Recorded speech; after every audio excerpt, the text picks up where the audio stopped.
بسم اللہ الرحمن الرحیم۔ اللہ کے نام سے شروع جو نہایت مہربان رحم والا۔ انہوں نے آپ کے بچپن میں آپ کا پیشاب، آپ کی پوٹی، آپ کی گندگی، آپ کی ہر تکلیف، آپ کا ہر معاملہ سہا۔ دن ہے، رات ہے، گرمی ہے، سردی ہے، کمایا، لایا، کھلایا، سب کچھ کیا، اپنے پیٹ پھاڑ کر۔ ان سے بڑا مقام کسی کا نہیں۔ ضرورت مند ہے، ہم کیا کہتے ہیں، میری اپنی ضرورت ہی نہیں پوری ہوتی۔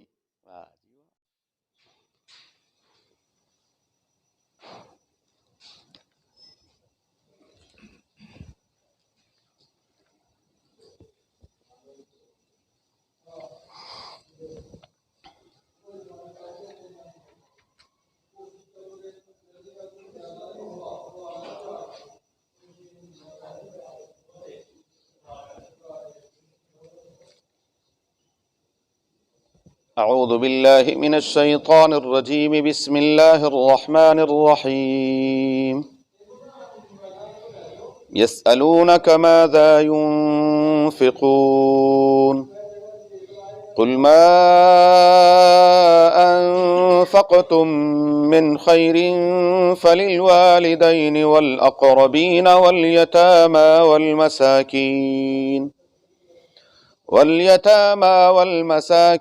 وابن السبيل وما تفعلوا من خير فإن الله به عليم۔ يسألونك ماذا ينفقون، وہ سوال کرتے ہیں آپ صلی اللہ علیہ وآلہ وسلم سے کہ کیا خرچ کریں۔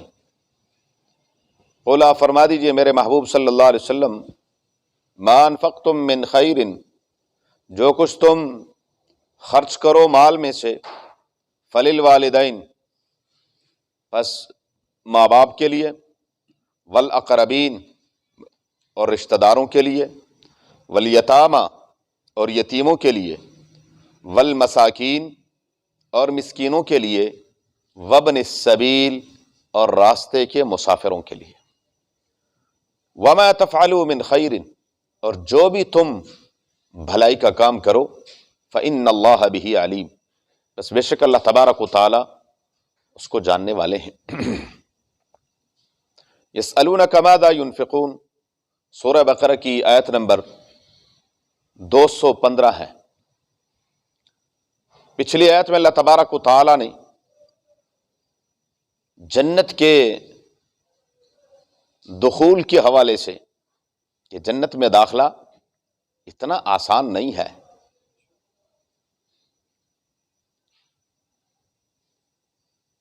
آزمائش نہ آئے، تکالیف اور پریشانیوں سے جب تک انسان گزرے نہ اور وہ جنت میں چلا جائے، پھر وہ تکالیف اور پریشانیاں ہر انسان کی اپنی اپنی ہیں۔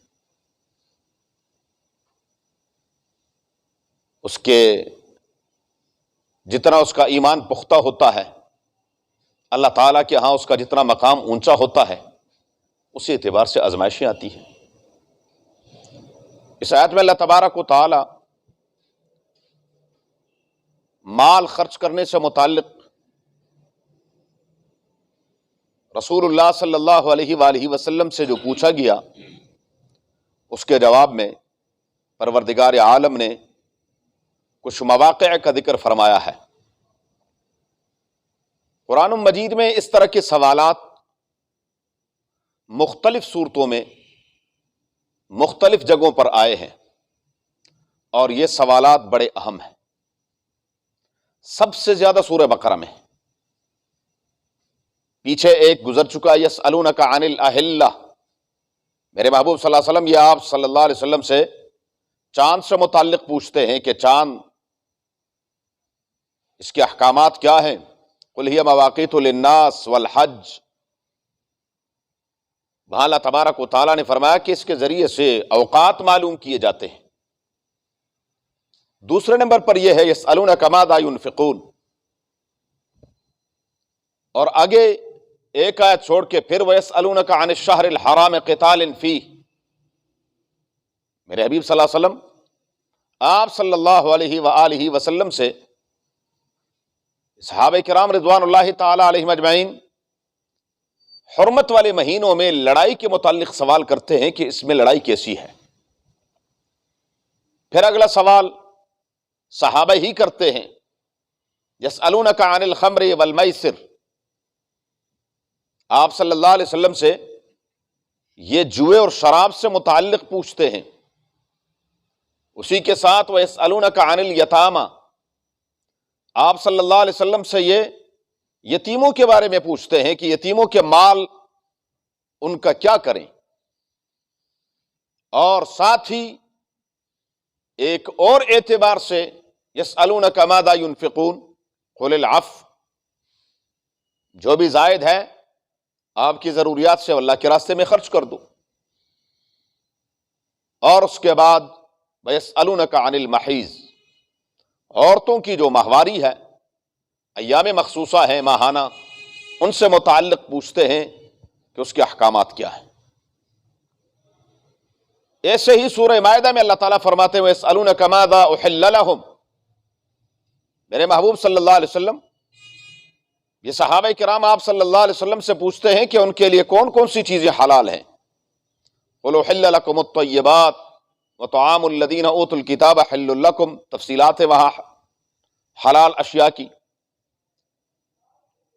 اس کے بعد سورہ انفال میں پہلی ہی آیت جہاں سے شروع ہوتی ہے سورہ انفال کے 9ویں سپارے میں، وہاں پر ہے یسألونک عن الانفال قل الانفال للہ والرسول، مال فے، مال غنیمت، یہ مال غنیمت کے بارے میں آپ صلی اللہ علیہ وسلم سے پوچھتے ہیں کہ جو مال غنیمت ہے میدان کارزار میں جنگ کے اندر کفار سے، دشمن سے جو مال چھینا جاتا ہے، اس پر قبضہ کیا جاتا ہے، اس کا کیا کیا جائے، اس کے احکامات اللہ تبارک و تعالیٰ نے بیان فرمائے ہیں۔ اس کے علاوہ کچھ سوالات کفار کی طرف سے بھی ہیں، سورہ اعراف میں ہے یسألونک عن الساعۃ ایان مرساہا یسألونک کأنک حفی عنہا، قیامت سے متعلق پوچھتے ہیں وہ۔ اسی طرح سورہ بنی اسرائیل میں وَيَسْأَلُونَكَ عَنِ الرُّوحِ قُلِ الرُّوحُ مِنْ أَمْرِ رَبِّي، یہ بھی کفار کی طرف سے ہے۔ میرے حبیب صلی اللہ علیہ وسلم یا آپ صلی اللہ علیہ وسلم سے روح سے متعلق پوچھتے ہیں، آپ فرما دیجئے امر ربی ہے، وَمَا أُوتِيتُم مِّنَ الْعِلْمِ إِلَّا قَلِيلًا، آپ ان تفصیلات کو سمجھ ہی نہیں سکتے ہو۔ اگلا سوال بھی کفار ہی کی طرف سے سورہ کہف میں وَيَسْأَلُونَكَ عَنْ ذِي الْقَرْنَيْنِ قُلْ سَأَتْلُو عَلَيْكُم مِّنْهُ ذِكْرًا، ذوالقرنین سے متعلق پوچھا، اور اللہ تبارک و تعالیٰ نے اس کے 3 اسفار کا ذکر کیا۔ پھر سورہ طٰہٰ میں ہے وَيَسْأَلُونَكَ عَنِ الْجِبَالِ فَقُلْ يَنسِفُهَا رَبِّي نَسْفًا، میرے محبوب صلی اللہ علیہ وسلم یہ آپ صلی اللہ علیہ وسلم سے پوچھتے ہیں کہ قیامت کے دن ان بوجھل اور ان مضبوط پہاڑوں کا کیا بنے گا۔ دنیا میں مضبوطی کی تشبیہ اور مثال پہاڑ کے ساتھ کہتے ہیں یہ پہاڑ کی طرح مضبوط ارادوں کا مالک ہے۔ رب فرماتے ينسفها ربی نسفا فيذرها قاعا صفصفا لا ترى فيها عوجا ولا امتا، یہ جو مضبوط پہاڑ ہیں یہ دھنی ہوئی اون کی طرح اڑ جائیں گے، اور زمین بالکل چٹیل میدان رہ جائے گی، کوئی اونچ نیچ نہیں ہوگا، شرق سے لے کر غرب تک، شمال سے جنوب تک بالکل ایک پلین میدان ہو جائے گی زمین۔ اسی طرح سورۃ النازعات میں یسألونک عن الساعۃ ایان مرساہا فیما انت من ذکراہا الی ربک منتہاہا، یہ کفار کی طرف سے سوالات ہیں۔ یہاں صحابہ کرام رضوان اللہ تعالی علیہم اجمعین کے جو قرآن نے بیان کیے چند سوالات ہیں۔ سیدنا عبداللہ ابن عباس رضی اللہ تعالی عنہما فرماتے ہیں کہ عجیب لوگ تھے رسول اللہ مبارک کے صحابہ، بال کی کھال نہیں اتارتے تھے۔ جن لوگوں کو عمل کرنے کا ارادہ ہی نہ ہو کہ ہم نے عمل کرنا ہے، تو وہ سوالوں پہ اچھا جی یہ مسئلہ کیسا ہے جی. اور بعض اوقات ایسا بھی ہوتا ہے، سوشل میڈیا کا دور ہے، کہیں اخبار میں کوئی پمفلٹ پڑھ لیا، کوئی رسالہ پڑھ لیا، ٹی وی پر کوئی مسئلہ سن لیا، موبائل پر کوئی میسج آ گیا، ٹھک کر کے آگے سب سے پہلے امتحان مولوی صاحب کا لینا اپنے امام صاحب کا. قاری صاحب یہ ایک مسئلہ ہے، ذرا آپ سے دریافت کرنا تھا، اور اس کو سب پتہ ہوتا ہے، اس نے دیکھ کے آیا ہوتا. یہ بھی ایک انداز ہوتا ہے دوسرے کو ڈیگریڈ کرنا کہ اس کو پتہ ہی نہیں. جی عالم الغیب والشہادہ صرف اللہ کی ذات، ایک نہیں کئی مسائل ہیں. کبھی انشاءاللہ موقع آئے گا میں تفصیل عرض کروں گا. رسول اللہ مبارک سے پوچھا گیا، حضور صلی اللہ علیہ وسلم نے فرمایا مجھ پر ابھی تک اس سے متعلق کوئی وحی نہیں آئی. صرف ایک مثال دیتا ہوں تاکہ آپ کے ذہن میں یہ بات رہے. مسئلہ زہار سے متعلق ایک عورت آئی، قرآن نے اس کا ذکر کیا 28ویں پارے کی ابتدائی آیات، قد سمع اللہ قول التی تجادلک فی زوجہا وتشتکی الی اللہ واللہ یسمع تحاورکما ان اللہ سمیع بصیر. ایک شخص نے زہار کیا. زہار یہ ہے کہ اپنی بیوی کو محرمات ابدیہ کے ساتھ تشبیہ دینا. اب محرمات ابدیہ یعنی وہ حرام رشتے جو ہمیشہ کے لیے انسان پر حرام ہے، ماں، بہن، بیٹی، بھتیجی، بھانجی، یا ان کے ان اعضاء کے ساتھ تشبیہ دی جائے جن کا دیکھنا حرام ہے.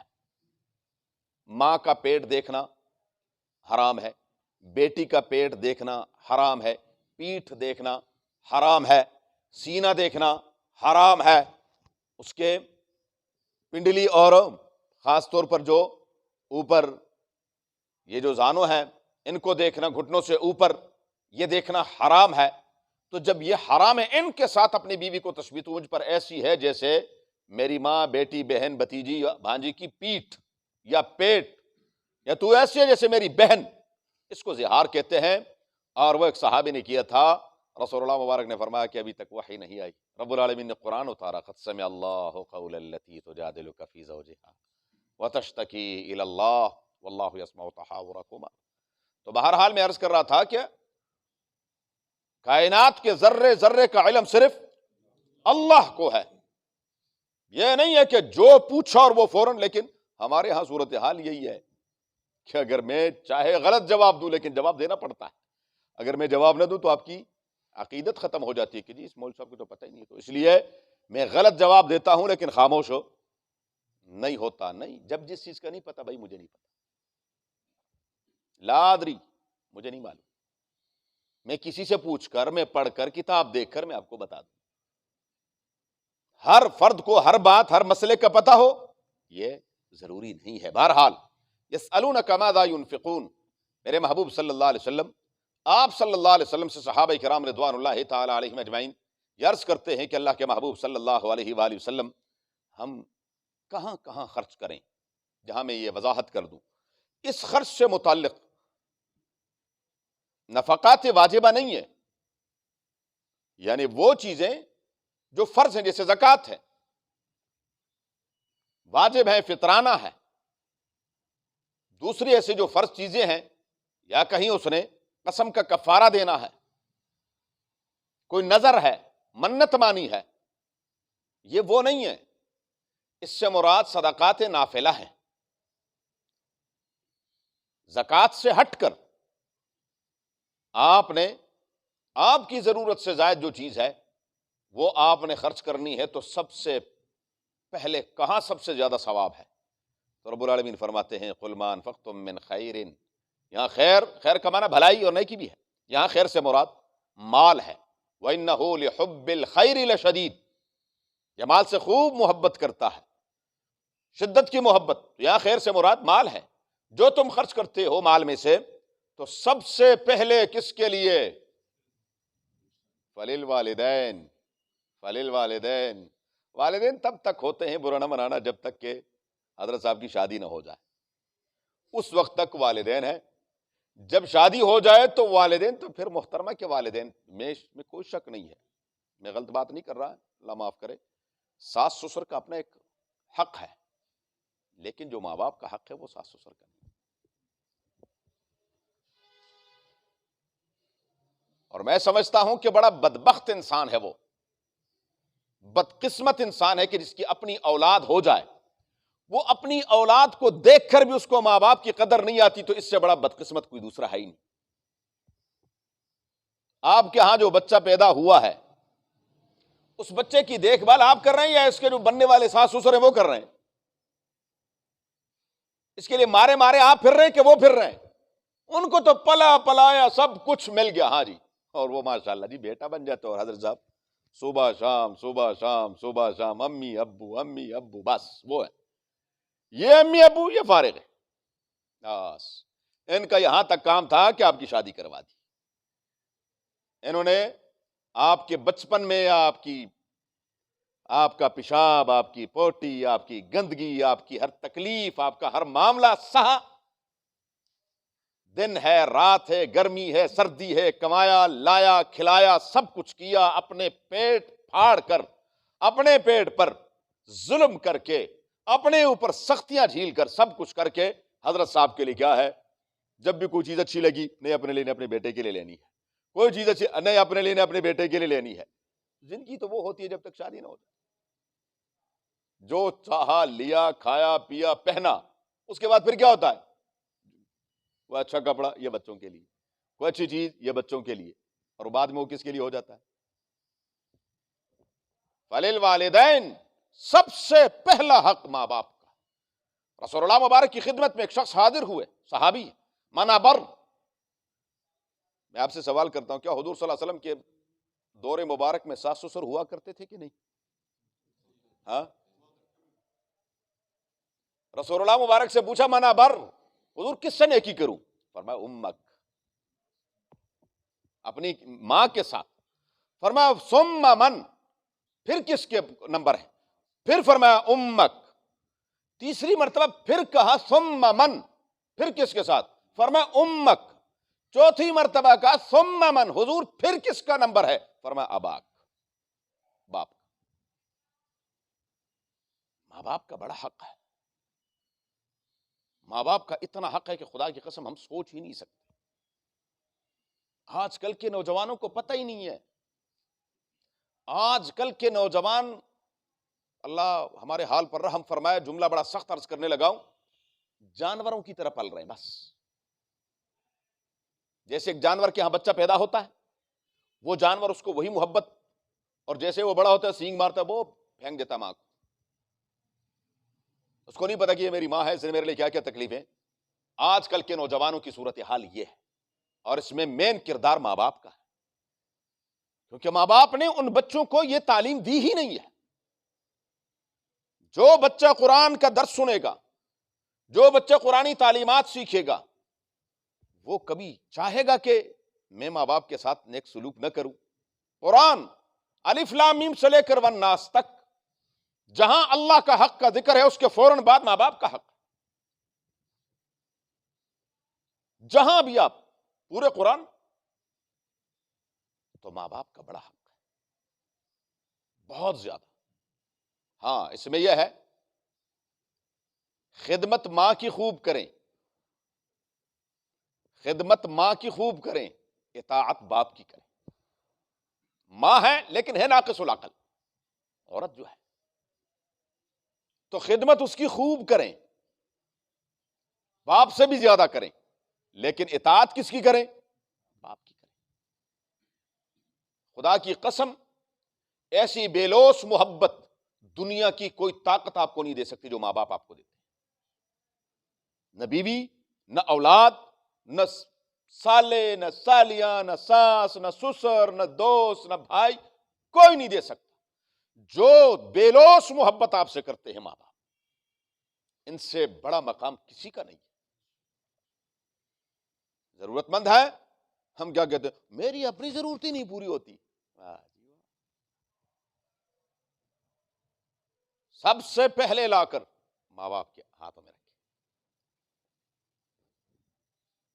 یہ جو ہم نے مقام آج کل نوجوانوں نے بیویوں کو دیا ہوا ہے کہ جیسے سیلری ملتی ہے تو سب سے پہلے کیا ہے، محترمہ کے ہاتھ میں رکھتے اور پھر کہتے ذرا 10 روپے تو دے دیں.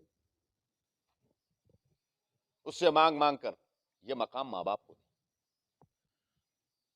لائے یہ جی آپ کی. کیا ان کو نظر نہیں آتا؟ اور میں نے اپنی اس چھوٹی عمر میں دیکھا ہے اولاد سے اتنی محبت ماں باپ کو نہیں ہوتی جتنے پھر پوتوں پوتیوں سے ہوتی. میں غلط کہہ رہا ہوں؟ آپ پوچھیں جنہوں نے پوتے پوتیاں دیکھی ہیں ان سے پوچھیں کہ جی آپ کو اپنی اولاد سے زیادہ محبت ہے یا ان سے زیادہ محبت؟ آپ کو ان کی ضروریات کا خیال ہے، کیا ماں باپ کو نہیں ہوگا؟ ان کا دل بڑا ہو جائے گا. ہم کہتے ہیں جب میری اپنی ضروریات ہیں. جی یہی سب سے بڑا، جتنے بھی گھروں کے معاملات آپ دیکھیں تو آج کی عورت جو گھر میں آپ کی بیوی بن کر آ رہی ہے وہ کہتی ہے بس یہ میرا غلام بن کر رہے. جی یہ بس ماں باپ کے بغیر، اور اللہ معاف کرے یہاں تک الفاظ عورتیں میرے سامنے انہوں نے کہا کہ اگر یہ اپنے ماں باپ کا مطیع اور فرما بردار تو اسے شادی کیوں کی؟ جی جی جی جی جی یہاں تک الفاظ عورتیں کہہ دیتی. تربیت ہماری اتنی خراب ہو چکی ہے، اللہ معاف کرے کہ جس کا کوئی انتہا اس کی نہیں ہے. تو بہر کیف فللوالدین، قرآن کہتا ہے کہ جو آپ کے پاس مال ہے ضرورت سے زیادہ ہے سب سے پہلے ماں باپ کی خدمت میں پیش کریں. والاقربین، دوسرے نمبر پر رشتہ دار. اب رشتہ دار سب رشتہ دار ہیں. اس میں نے عرض کیا زکوٰۃ نہیں، زکوٰۃ سے متعلق اصول یاد رکھے، بہت آسان اصول، کہ اوپر نیچے نہیں دے سکتے، دائیں بائیں دے سکتے. کیا مانا؟ ماں باپ کو نہیں دے سکتے، ماں باپ اپنی اولاد کو نہیں دے سکتے. باقی اگر بھائی جدا ہیں، اپنا اپنا کماتے ہیں، اپنا خرچ کرتے ہیں، ایک بھائی جو ہے وہ کمزور ہے وہ اس کو زکوٰۃ دیتے دوسرے کو. بہنیں اپنے اپنے گھروں کی ہیں، اپنے معاملات ہیں، اگر وہ مجبور ہیں آپ زکوٰۃ ان کو دے سکتے ہیں، وہ آپ کو دے سکتی ہے. لیکن ماں باپ کو زکوٰۃ نہیں دے سکتے، نہ ماں باپ اپنی اولاد کو زکوٰۃ دے سکتے ہیں. ہاں ان پر صرف اور صرف کیا ہے؟ صرف جو آپ کی جو کچھ ہے. رسول اللہ مبارک نے تو یہاں تک فرما دیا آخری لفظ انت ومالک لابیک. مشہور واقعہ ہے صحابی نے، اور اس میں حضور نے فرمایا تجھے مال کی بات کر رہا ہے، تو بھی اس کا ہے، تیرا سب مال بھی اسی کا ہے. انت ومالک لابیک، میری کمائی تیری کیا کمائی ہے، تو بھی اس کا ہے. جب تو ہی اس کا ہو گیا تو کمائی کہاں رہ گئی؟ بہرحال والاقربین والیتامی، اس پہ ذرا تفصیل انشاءاللہ دی. اللہم صلی اللہ علیہ وسلم کما صلیت علی ابراہیم وعلی آل ابراہیم، اللہم بارک علی محمد وعلی آل محمد کما بارکت علی ابراہیم وعلی آل ابراہیم انک حمید مجید.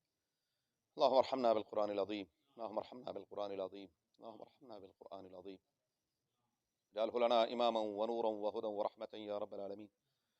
اللہم ذکرنا منہ ما نسینا وعلمنا منہ ما جہلنا وارزقنا تلاوته آناء الليل واطراف النہار واجعلہ لنا حجة یا رب العالمین. اللہم نور قلوبنا بالقرآن وزین اخلاقنا بالقرآن ونجنا من النار بالقرآن وادخلنا الجنة بالقرآن. اللہ العالمین پریشان حالوں کی پریشانیوں کو دور فرما، سب کی جائز ضروریات کو اپنے خزانے غیب سے پوری فرما. الہ العالمین سب کے حال پر رحم فرما، یا اللہ سب کی مشکلات کو حل فرما. یا الہ العالمین حلال کی روزی کے اسباب مہیا فرما، حرام مشتبہات سے اللہ ہم سب کو محفوظ فرما. حلال کی روزی میں برکت عطا فرما، آزمائش اور امتحانات سے اللہ ہماری حفاظت فرما. ہماری اہل و عیال کو ہمارے لیے صدقہ جاریہ باقیات الصالحات بنا. الہ العالمین ہماری اہل و عیال کو ہمارے لیے فتنہ اور آزمائش نہ بنا. اللہم حصل مرادنا ویسر امورنا، اللہم حصل مرادنا ویسر امورنا، اللہم حصل مرادنا ویسر امورنا بجاہ حبیبک المصطفیٰ ونبیک المرتضی صلی اللہ علیہ وآلہ واصحابہ اجمعین برحمتک یا ارحم الراحمین.